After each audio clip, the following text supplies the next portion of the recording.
Welcome back to Crosstalks.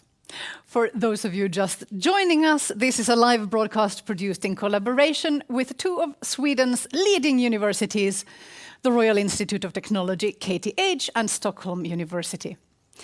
In addition to you being able to listen to some impressively smart people, this program also provides a unique opportunity of asking questions of them directly during the broadcast. You can do so towards the end of the show by simply calling us on our Skype address, Crosstalks TV. You can also tell us your opinions on Twitter and talk to us. Our Twitter handle is @Crosstalks TV. Now, I hope you've understood everything I have said so far. But if you haven't, don't worry. There may be a sophisticated scientific explanation for your confusion. Perhaps you were distracted by angry birds or by an angry baby while I was talking. Perhaps English is your second or third or fifth language and requires extra concentration to parse. Today, we'll talk about the complex process of language acquisition, of how we first break the code of language when we are very young, and how we add more languages upon our first when we are older, and how today linguists are teaching machines to really understand the power of the human voice. Please welcome Francisco Lacerda, professor at the Department of Linguistics, Stockholm University. Welcome. Thank you. Giampiero Salvi, associate professor of computer science, KTH. Welcome. And Kenneth Hyltenstam, professor at the Center for Research on Bilingualism, Stockholm University. Please give them a round of applause.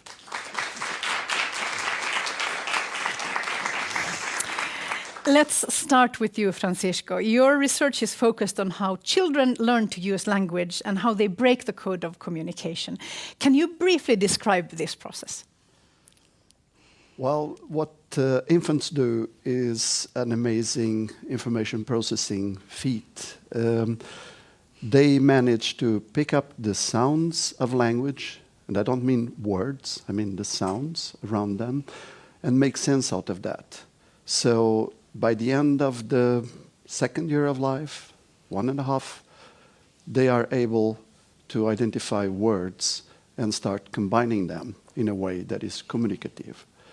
And if you try to do that from just listening to sounds and looking around you, you will realize that you did a very good job when you were an infant, and we all do that. So there is a source of information on how we handle this scattered information and how we structure it. So at the very beginning, it's just all the sounds are just mixed up. Of course, I'm realizing now as you are explaining this to me. So the first thing the baby has to do is to figure out the human sounds.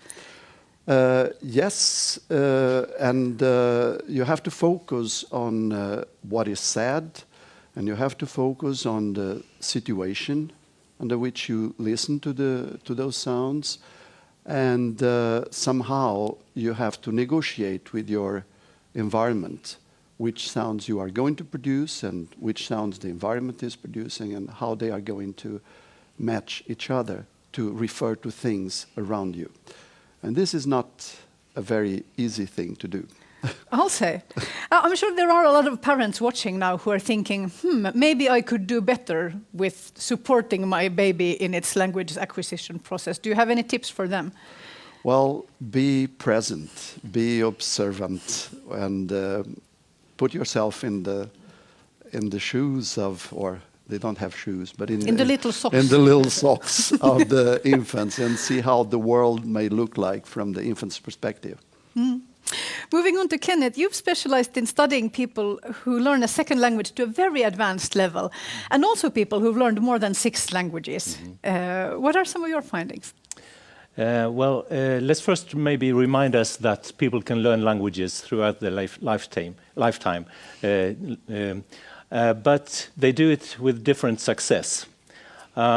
When you start as a child, you eventually often end up at a level where you can be taken for a native speaker of the language. That is very rare, actually, with adults when you start as an adult to learn a second language. What about the people who learn very many languages? Are there some common denominators there? Yes. Is it just, are they just naturally more talented at languages? Yes, it's people who learn very many languages who are called polyglots or super polyglots, even if they learn more than 6 languages. They are very special people. There are certain things. They vary between themselves, of course, a lot. But there are certain things that they seem to share. One is related to the notion of motivation.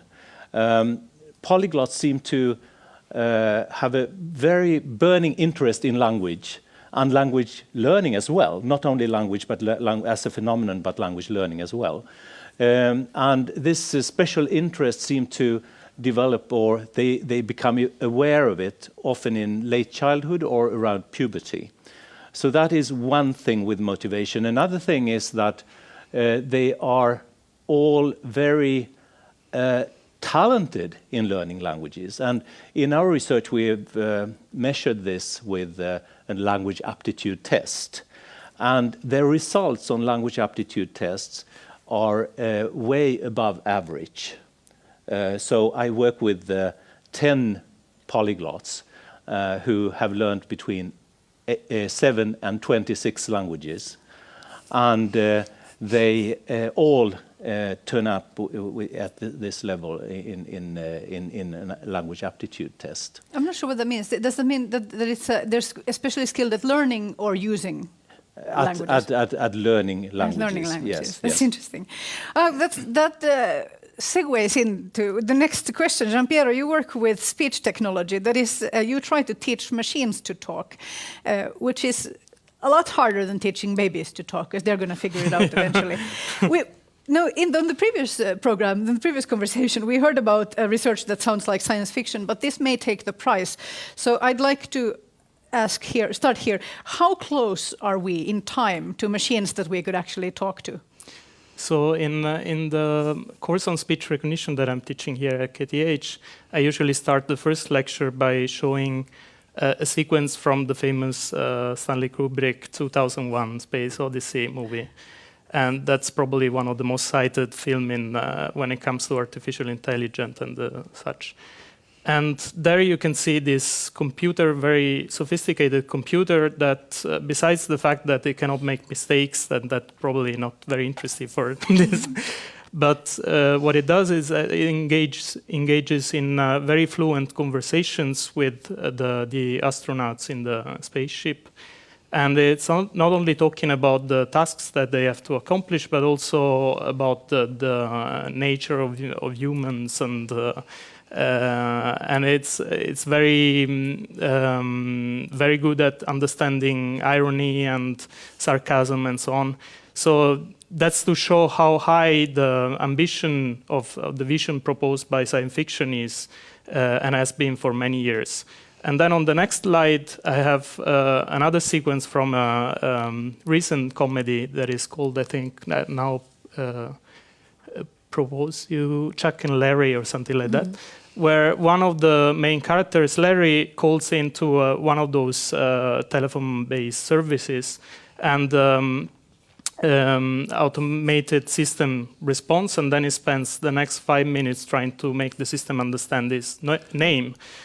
And that's more or less, I mean, then, of course, most of the students are laughing, and that's a way also of grabbing their attention, but it's not too far from where current systems are.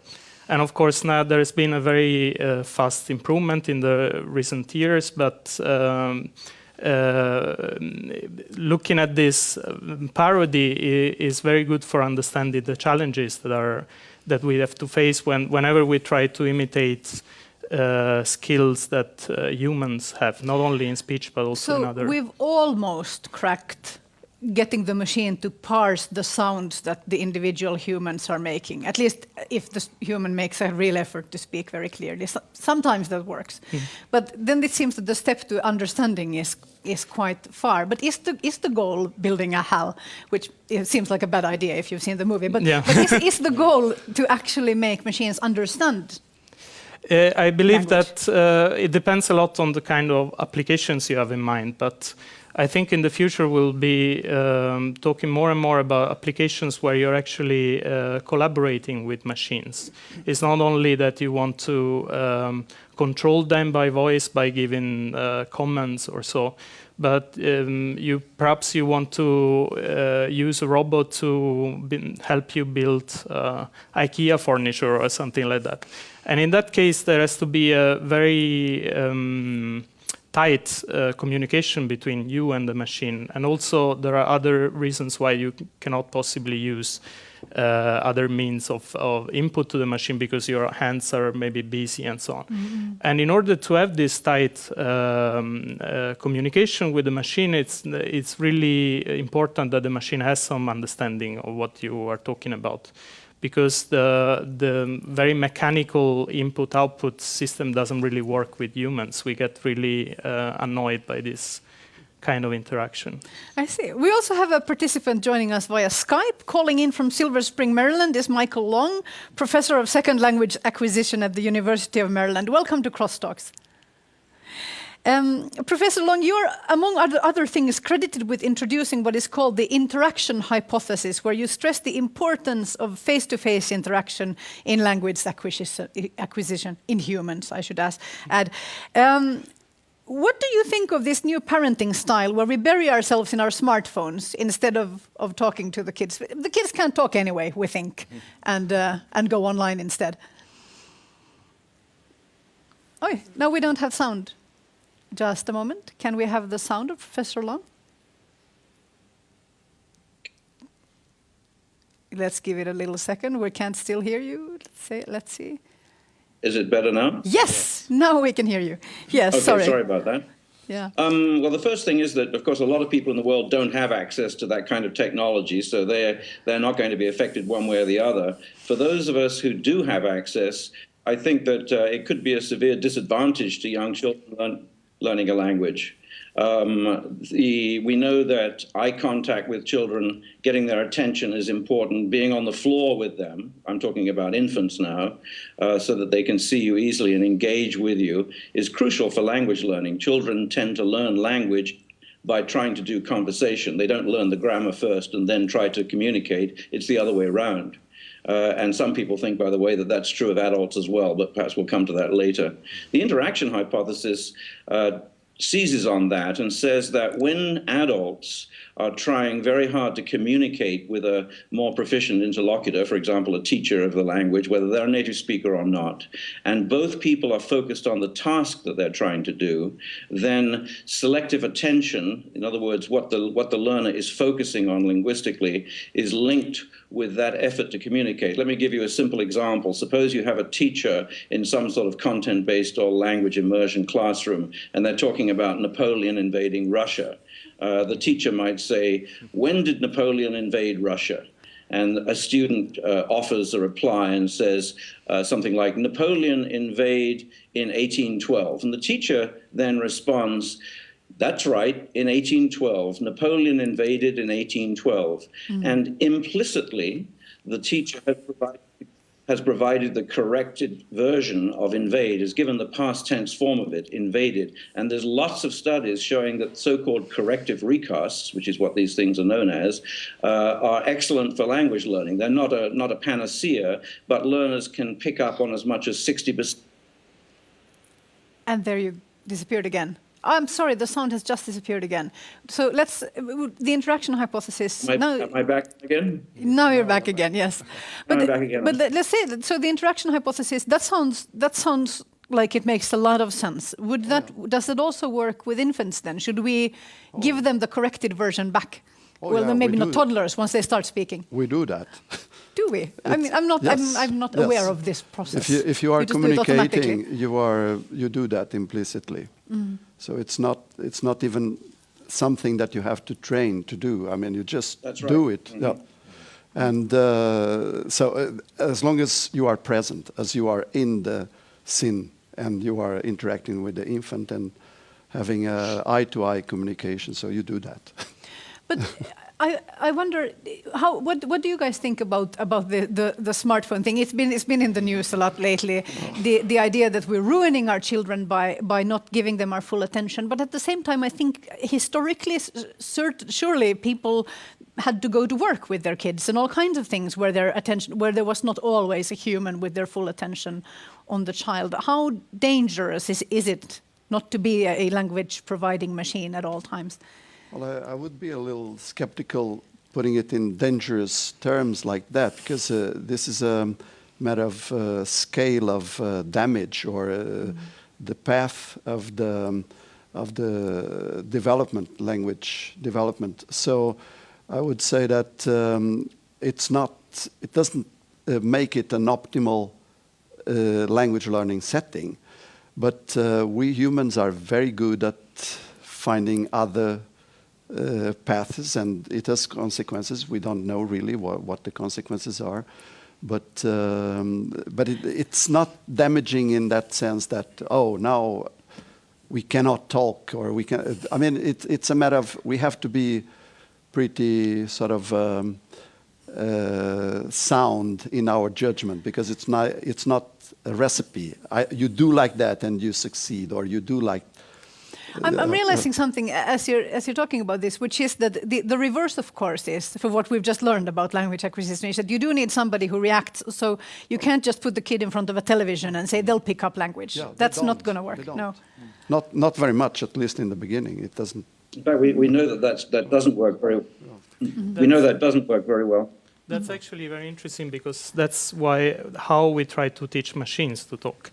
It's just by feeding them with large amounts of data and annotated data, saying this sentence includes this number of words in this sequence and so on, and we expect them to learn something out of it.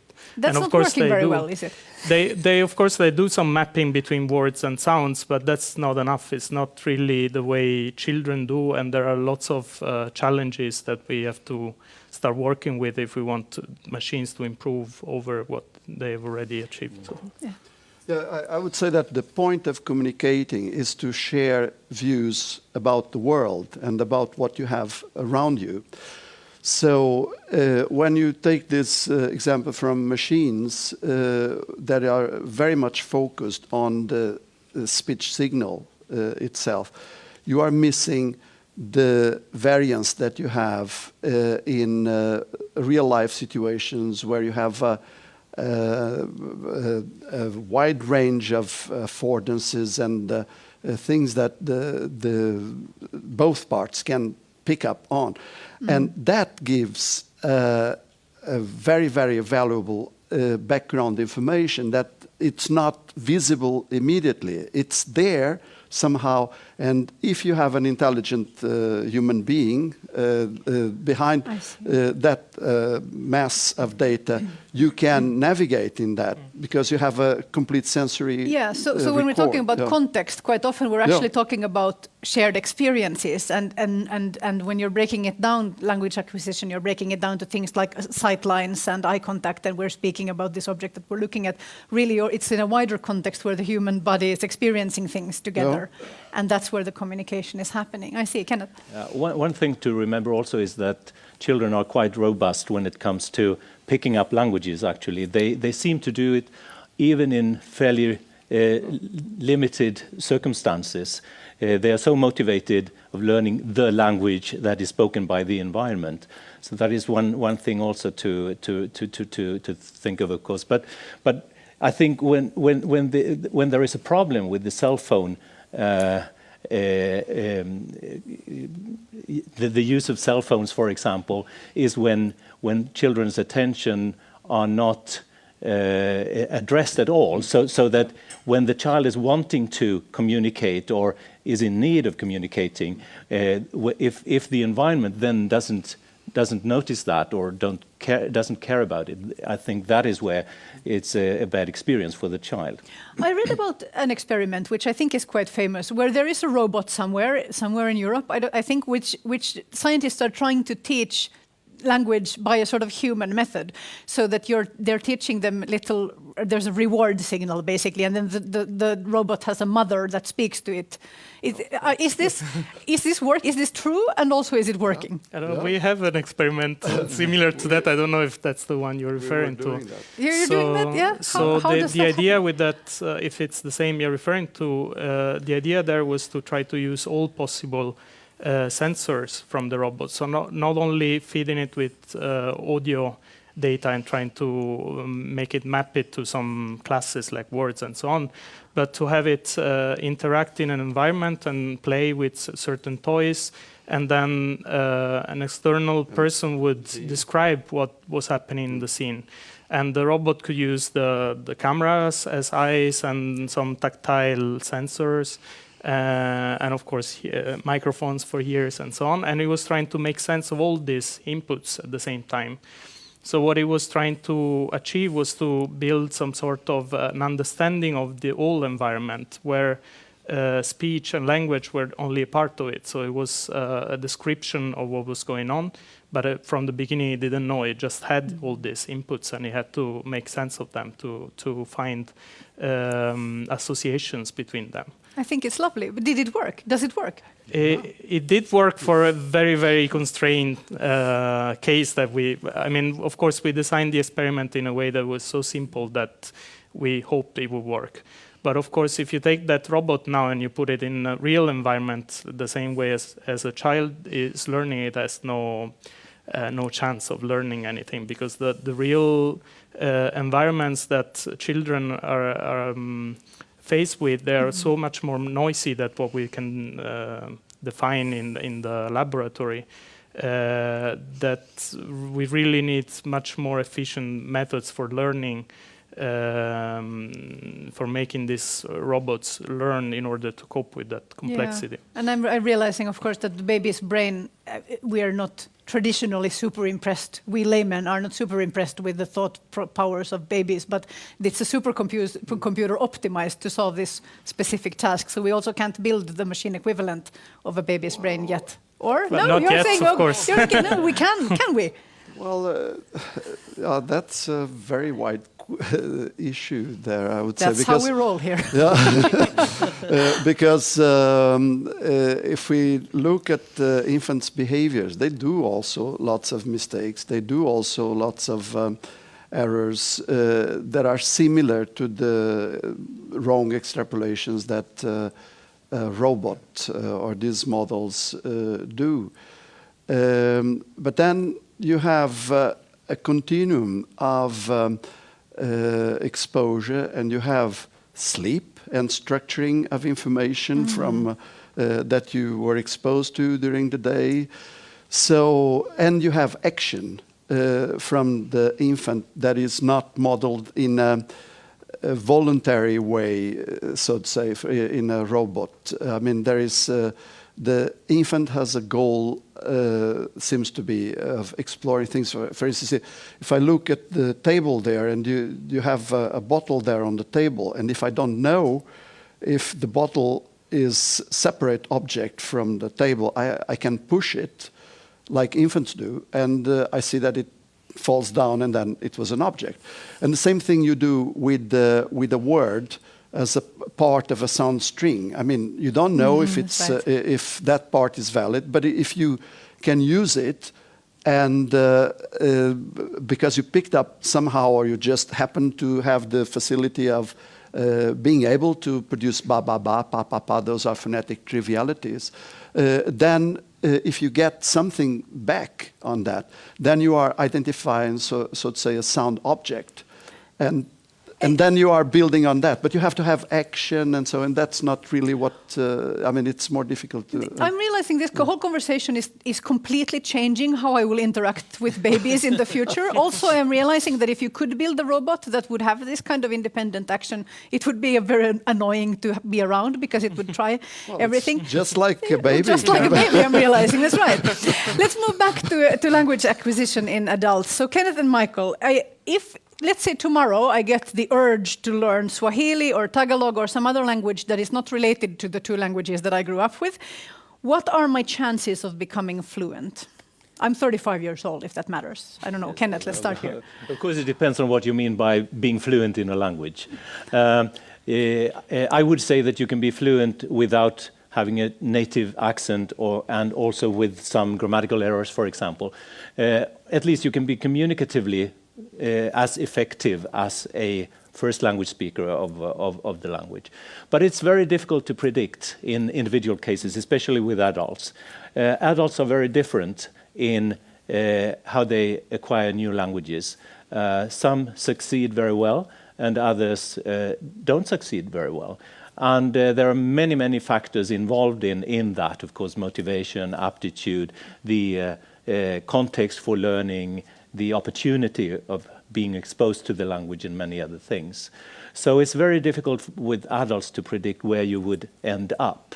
But I would say that in many cases you can really, as we see people speaking second languages here, you can end up at a level where you are communicatively very effective, but maybe not native-like in the language. I would predict that you wouldn't be totally native-like. Michael, would like to add something? Yes, I mean, Kenneth is very modest, but he and Niklas Abrahamsson and Manne Bylund have done excellent work at Stockholm on this very topic. Studies of Chilean immigrants to Sweden, for example, who've lived there for many, many years. I think in one study they had something like 160 people. 40 of them or 41 of them passed as native when small speech segments were played to native speakers of Swedish. But once they were subjected to what Kenneth and his colleagues call scrutinized linguistic ability, none of them passed as native speakers. And that's been the result we have got here in Maryland, too. A particularly brilliant young Spanish-Catalan bilingual graduate from our program, Gisela Graniena, and I just published a study looking at Chinese immigrants to Spain who'd lived there for at least 10 years, had plenty of opportunity, and we found the same thing. None of the late starters, defined as people who arrived after 16 years of age, none of them achieved anything like native speaker levels. And the other interesting thing in our study, and in most of the literature, in fact, is that it's not just one biological constraint that sets in at a particular age, but a consecutive sensitive periods, such that the first thing to go in terms of your chances of acquiring native-like levels is phonology, then lexis and collocations, and then morphology and syntax. Could you just translate that to those of us who are not linguists? What's the first to go? It seems that there's a period of optimal sensitivity for language learning when most of it is done incidentally, in other words, without intention and implicitly, without awareness that you're doing it. That's what children are using mostly with first language acquisition, mostly, I think.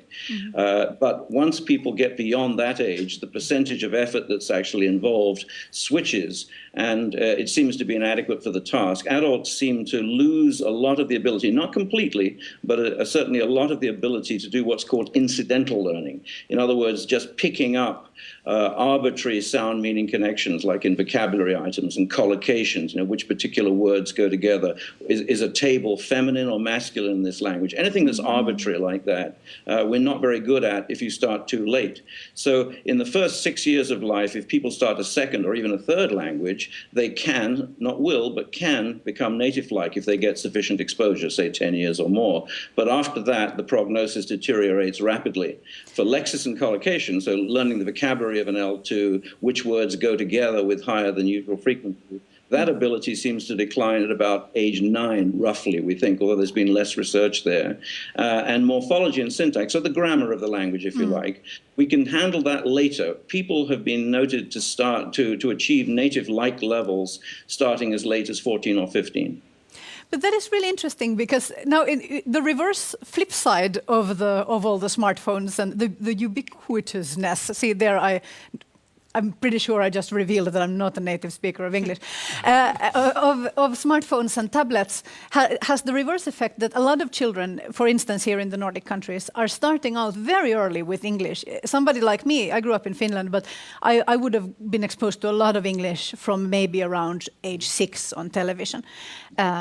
But I think now I hear, like, just anecdotally, I meet kids as young as 3 and 4 who are picking up a lot of English off YouTube and Netflix and things like this because they are used to babysit. So clearly some kind of, a fragment of this at least goes in. What do you think will happen with our English levels because of this, Kenneth? I think you can see this if you look over generations, that the level of English for Swedish speakers, for example, is becoming more native-like. I mean, it seems that young people are more able to pronounce English in a more more native-like way than older Swedes who speak English. But still, I think it doesn't mean that the level of English will be the same as that of native speakers in an English-speaking country, because English is still a very limited language here. We have much less exposure, even if we have a lot of exposure, but still that doesn't make the whole cake, so to speak.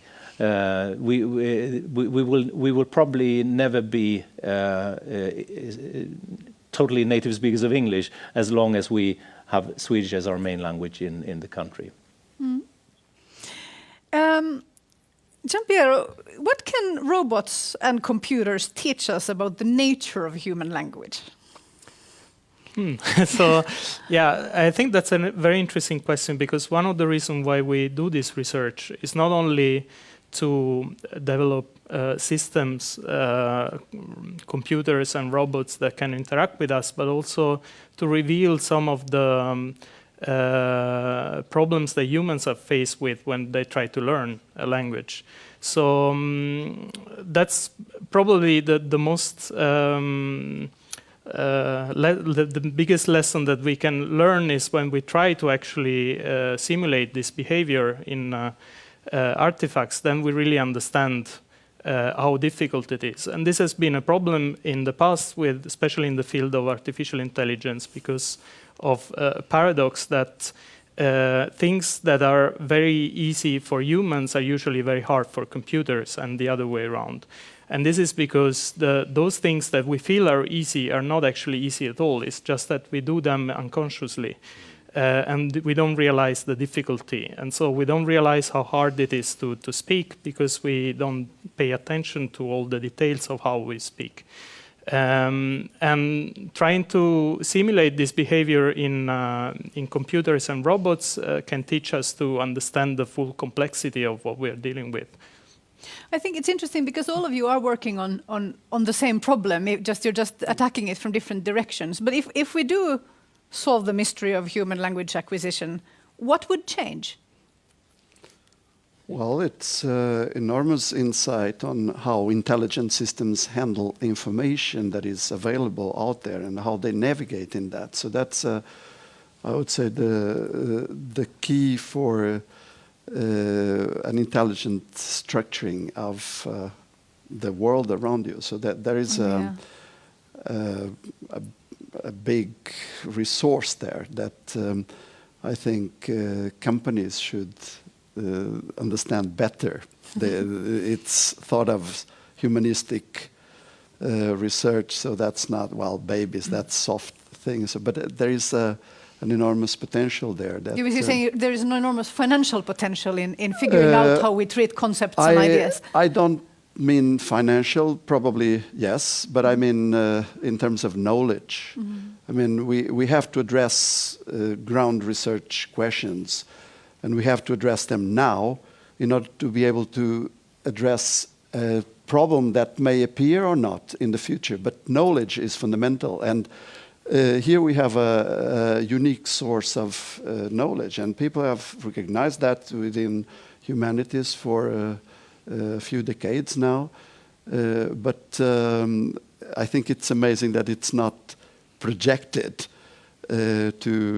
more to engineering. This project that Giampiero was talking about was an attempt to combine these things.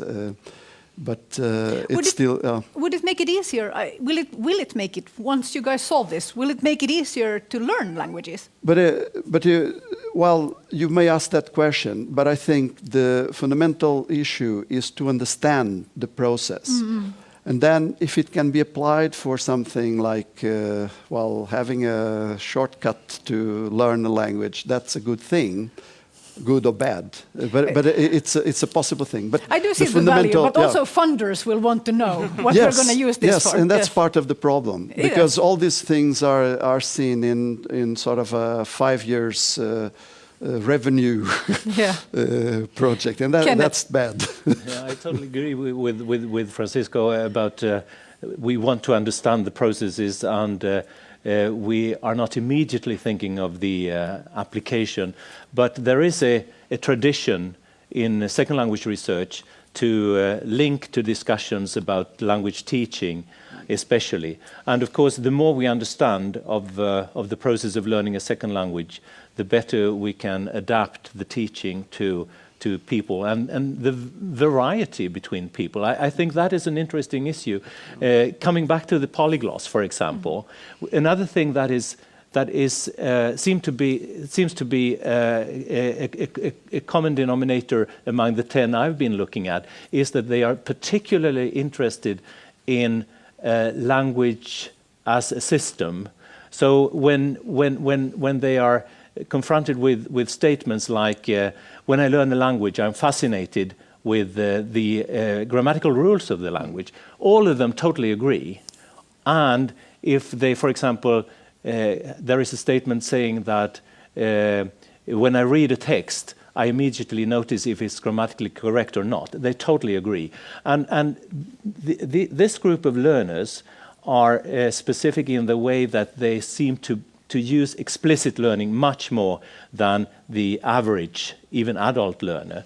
So talking about communication and the role of communication in second language learning, it's of course necessary, but different individuals use it to a larger or lesser extent. Polyglots seem to read grammars and lexicons and learn languages mostly in that way. Giampiero. So if I can go back to the question of which are the applications, I think I can list quite a few coming from the engineering world. But it's also a problem of the applications that we are trying to develop. We are sort of getting stuck in the fact that we have seen improvements just by adding data and computer power to our methods. So the problem is that it's very hard to motivate this kind of research because people say, okay, but just use, instead of 1,000 hours of speech recordings, you use 2,000 instead, you get better results. So what's the point? But the problem is that this is reaching a limit.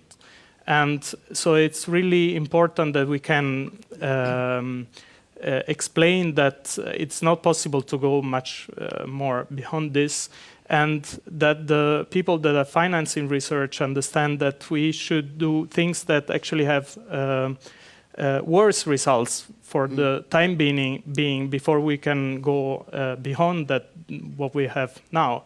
And this has been a real problem also in engineering, not only in linguistics, and because it's very easy to demand that you should have the same results as the big company that is developing the speech recognizer, but it's not the way you improve at this point.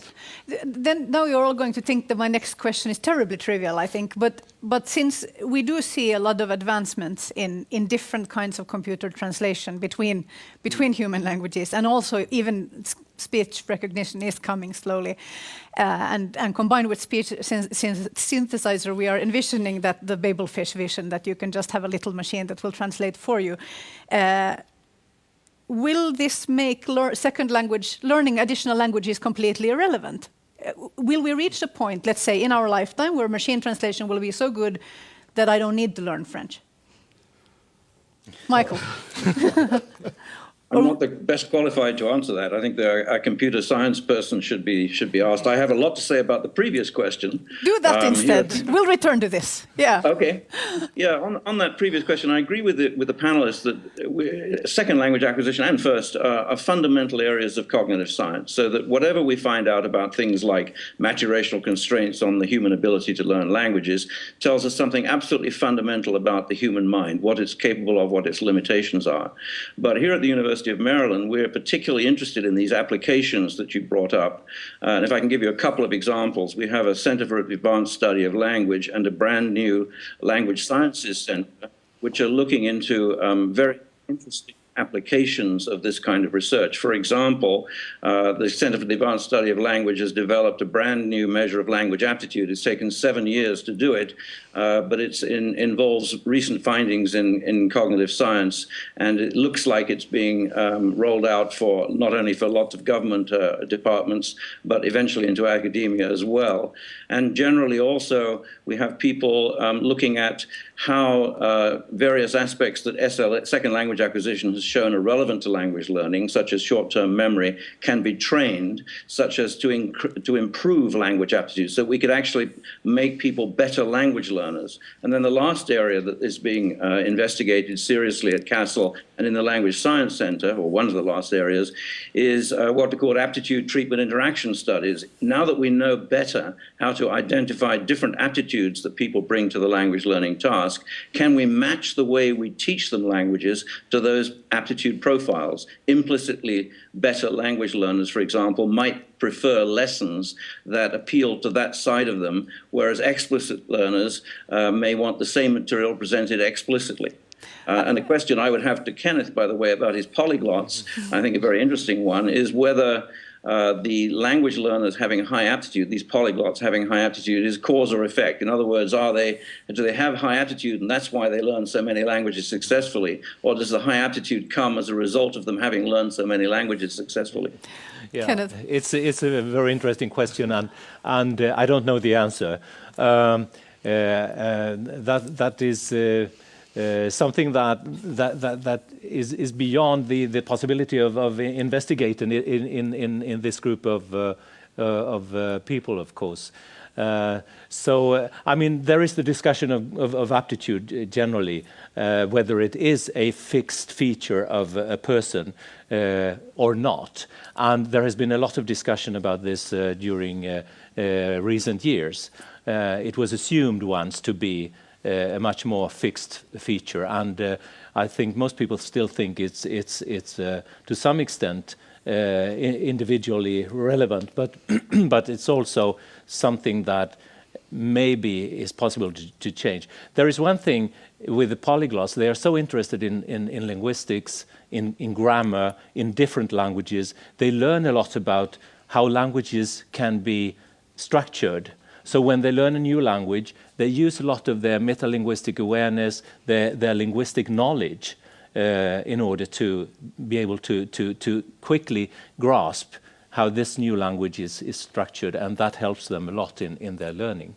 It's time for audience questions. I think this is the one time when nobody needs to be shy about sounding like you're speaking a foreign language. Does anybody have anything on their mind? Yes, please. Good evening. Thank you. Actually, I have two questions. My Briefly, first question is about two typical or very special languages. The first one is the just the verbal languages, which are just spoken. There is no writing, for example, for these languages. How is the process of learning this language, for example? The second part of, or the second type of languages is just the written one, like programming languages or something like this. It's very interesting, yeah. Yeah, the second question is, what is the impact of learning a language on the human brain, or, I mean, the impact, is there a special impact, or if, for example, someone learn more than 5 languages or 6 languages, Is Thank there a you. special impact? Thank you. Those are very good questions. Let's start with the first one. Some languages are only spoken, some languages are only textual in different ways. Does anybody have any reflections on this? Kenneth? Well, the first thing is that maybe that languages that are not written is more or less the normal state of affairs if we look at it historically. I mean, it's for a brief period of time that languages have been written, and we are so used to writing languages, so that is one thing. And before languages were written, it's reasonable to think, as it is in those parts of the world where many languages are spoken that are not written, that people learn each other's languages, I mean, in communication and with, of course, different kinds of reflections depending on age and things like that. But the other one about more written or programming languages and so on, maybe I should not talk about so much. Yeah, maybe I'm the one. Actually, programming languages share some of the properties of natural languages, but I mean, there are even dialects of the same programming language and so on. So there are a lot of things in common. But one property that is very different from natural languages is that they are not ambiguous. So you always have to know exactly the meaning of the statements you're writing. So I suspect I don't know much about how research about how people learn programming languages. Maybe that's something that you could but I would suspect that there are some differences there because it's a much more strict way of learning probably. Though it would seem that some of the learning, the skill set that you've described using your meta-linguistic abilities, that would be similar. Yeah. The more programming languages you know, the easier it is to exactly. grasp the more. Francisco? My thoughts go for the essence of linguistic communication. And I would say that what is the core goal of communicating is actually given by either the verbal language or sign language, but it is, and that is not a static thing. So if you connect that to the written language has some sort of introduce a component of formalism. How you spell things, it's based on a reflection about what contrasts you have, what contrasts you need in a language. So there is a whole philosophy behind the orthographic conventions, and that's a convention with the goal of keeping things less fluid than they naturally are. And then you start doing mistakes or borrowing words from another language, and you start introducing changes even in the written language. So it sort of starts diverging. But I would say that when you look at language and the communication with language, you should look at something like unstable system that is kept in a sort of working point that is more or less okay, but that is not static. So it's a dynamic balance that you have all the time. And the less you have of external reference, for instance, when you have contact groups that don't have a formal written language and they are just have verbal things, well, if they are far away from each other, they tend to diverge. If there is an influence of the other group, they adopt the other groups because there is not a reference score. So the written language also serves to standardize over large geographical areas. That's right. That's the point, to make it and conserve the language, timeless. That's right. Let's move to the second question. What happens in the brain?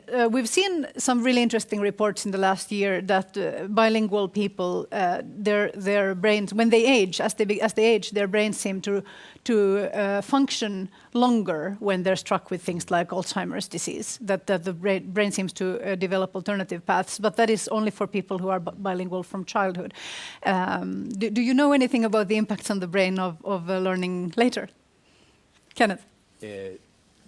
It's an issue that is not totally clear, but I have one interesting example of this, and it's a polyglot who actually lived until the 1930s, and his brain was preserved.